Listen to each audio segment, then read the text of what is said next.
Hello, Doha. Hello. Salam alaikum. I love coming to Doha. It's such an international place. This is like, it feels like the United Nations just here. You land at the airport and you're welcomed by an Indian lady who takes you to the Al-Maha services where you meet a Filipino lady who hands you off to a South African lady who then takes you to a Korean, who takes you to a Pakistani guy with the luggage, who takes you to the car with a Sri Lankan. You go to the hotel, you check in, there's a Lebanese. Yeah, and then a Swedish guy showed me my room. I said, where are the Qataris?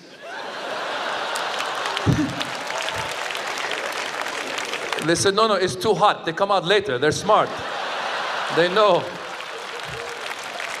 And of course, it's growing so fast. Sometimes there's growing pains, you know. Like sometimes you run into people that you think know the city well, but they don't know it that well. My Indian cab driver showed up at the W, and I asked him to take me to the Sheraton, and he said, no problem, sir. And then we sat there for 2 minutes. I said, what's wrong? He said, one problem, sir. I said, what? He goes, where is it? I go, you're the driver, you should know. He goes, no, I just arrived, sir. I go, you just arrived at the W. No, I just arrived in Doha, sir. I was on my way home from the airport, I got a job. I'm working already. He goes, sir, why don't you drive? I go, I don't know where we're going. Neither do I. It will be an adventure, sir. It is an adventure. The Middle East has been an adventure the past couple of years. Middle East is going crazy with the Arab Spring and revolution and all this. Are there any Lebanese here tonight? Any Lebanese by applause? Lebanese? Yeah, the Middle East is going crazy. You know the Middle East is going crazy when Lebanon is the most peaceful place in the region. Who would have thought? Oh my gosh. No, there's serious issues in the region. Some people don't want to talk about them. I'm here to talk about them tonight. Ladies and gentlemen of the Middle East, here's a serious issue. When we see each other, when we say hello, how many kisses are we going to do? Every country is different and it's confusing, okay? In Lebanon, they do 3. In Egypt, they do 2. I was in Lebanon, I got used to 3. I went to Egypt, I went to say hello to this one Egyptian guy. I went 1, 2, I went for 3, he wasn't into it.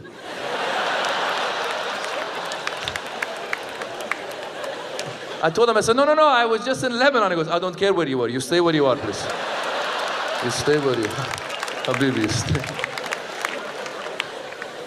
I went to Saudi Arabia, they go 1, 2, and then they stay on the same side. 3, 4, 5, 6, 7, 8, 9, 10, 11, 12, 13, 14, 15, 16, 17, 18. Next time you see a Saudi, look closer. They're just a little bit tilted. Abdullah, you okay? Yeah, I was saying hello for half an hour. I'm going to be all right. Qataris, you guys do the nose to nose. Why is that? Are you too tired to go all the way around? Habibi, it's so hot. Just come here for a second. Say hello. Hello, Habibi. Just don't move. Just stay there, please. I need to rest. Every country, Iranians, sometimes we do 2, sometimes we do 3. A friend of mine explained to me, before the '79 revolution, it was 2. After the revolution, 3. So with Iranians, you can tell whose side the person's on based on the number of kisses they give you. Yeah, if you go 1, 2, 3, I can't believe you support this regime. With your 3 kisses.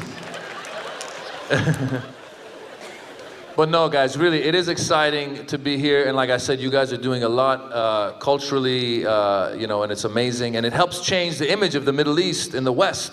Like a lot of Americans don't know a lot about us, about the Middle East. I'm Iranian and American. I'm there. I know that you know, I've traveled here. There's so much. We laugh, right? People don't know we laugh. When I did the Axis Evil comedy tour, it came out on Comedy Central. I went online to see what people were saying about it.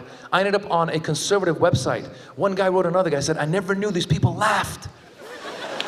Think about it. You never see us laughing in American film or television, right? Maybe like an evil, like, whoa, whoa. I will kill you in the name of Allah. Whoa. But never like, ha, ha, ha, ha, ha, ha. We like to laugh, we like to celebrate life. And I wish more Americans would travel here. I always encourage my friends to travel, see the Middle East. There's so much to see, so many good people. And it's vice versa. And it helps stop problems of misunderstanding and stereotypes of happening. For example, I don't know if you heard about this. A little while ago in the US, there was a Muslim family walking down the aisle of an airplane, talking about the safest place to sit on the plane. Some passengers overheard them, somehow misconstrued that as terrorist talk, got them kicked off the plane. It was a family, mother, father, child, walking down the aisle, talking about the sit. Now, as a Middle Eastern male, I know there's certain things I'm not supposed to say on an airplane in the US, right? Not supposed to be like walking down the aisle and be like, "Hi, Jack." You know, that's not cool. Even if I'm there with my friend named Jack, I say, "Greetings, Jack. Salutations, Jack." Never "Hi, Jack." But now apparently we can't even talk about the safest place to sit on an airplane. So my advice to all my Middle Eastern friends and Muslim friends and anyone who looks Middle Eastern or Muslim, so to, you know, Indians and Latinos, everyone, if you're brown, here's my advice to my brown friends. The next time you're on an airplane in the US, just speak your mother tongue. That way no one knows what you're saying, life goes on. Granted, some mother tongues might sound a little threatening to the average American, right? If you're walking down the aisle speaking Arabic, you know, you might freak them out. You know, if you're walking, they might say, "What's he talking about?" So the key to my Arab brothers and sisters, you gotta throw in random good words to put people at ease as you're walking down the aisle. Just as you're walking down, strawberry.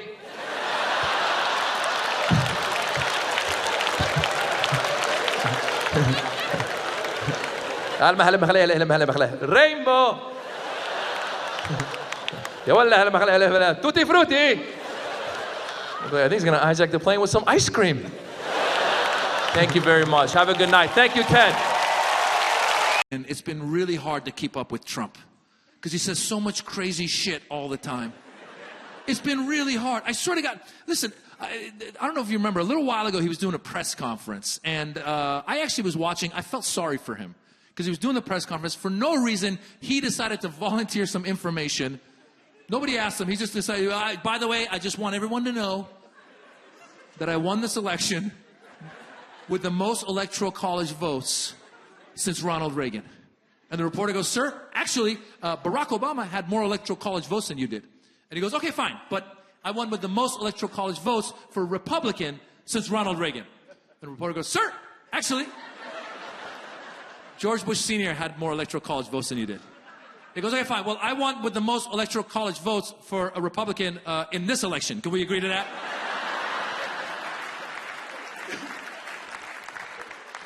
I wish that's what he would have said. What he actually said was, "Well, someone told me." Who told you? Some guy in the bathroom? What the hell? Was he in the bathroom? Some guy, "Hey, by the way, you won with the most electoral college votes since..." Oh, can I go tell the world? I want to go tell them that. Guys, I was watching that. I felt sorry for him because I realized he's not qualified to be the president of the United States of America. He just is not.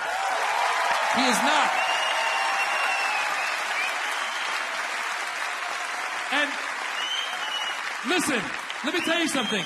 Listen, that's not to poo-poo on him, okay? None of us are qualified. Well, no, this is the Kennedy Center. 2 of you are qualified. But most people are not qualified to be the president of the United States of America. This is the most important job in the world. It's not the managerial position at Carl's Jr., okay? And it's the only job where people go, "You know what? I want an outsider. I want someone who's never done this before to go in there and just give it a shot, see what happens." You don't hear anyone ever be like, I want a surgeon who's an outsider, you know?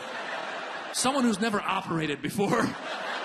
Someone who will take my left eye and put it in my right eye. That's who we have as president right now.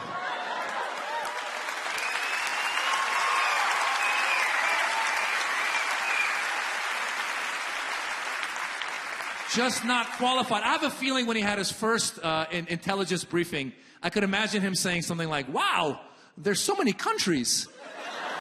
You know him from the Axis of Evil comedy tour and Friday After Next. And now get his hilarious comedy special, I Come in Peace. That's right, Jobrani is back, and he's doing his own voiceover for this commercial. Here, Mordu. I've learned some Swedish, right? Here more do. How are you? You're more bra. I am good. You're more do. You're more bra. You're more do. I love you guys. It's nice. You guys speak English too, but I don't understand you.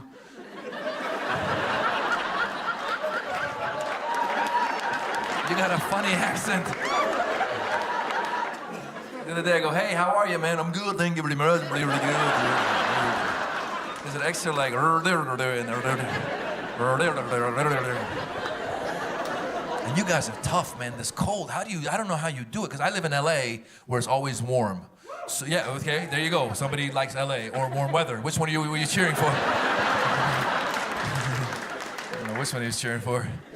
No, I'm not used to this. It's so cold. I was bundled up. You guys, you don't care. I was bundled up. I was hat, scarf, everything. I saw a 2-year-old in shorts and a t-shirt eating an ice cream. I was walking by. I was like, pussy.